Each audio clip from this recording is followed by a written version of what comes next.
Hey there, in this tutorial I'll show you step by step on how to recover your CRA User ID in 2026. To recover your CRA User ID, in the CRA sign-in you can simply forgot user ID or forgot your password.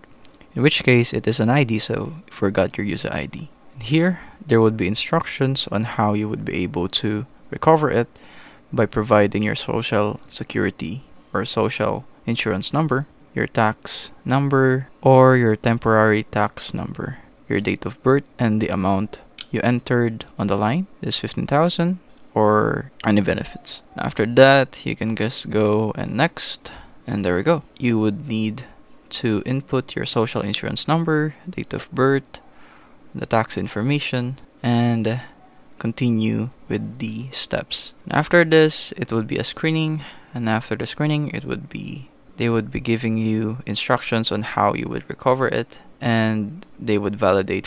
After validation, you would be able to recover it. And that's it. If it helps, leave a like and subscribe for more tutorials like this.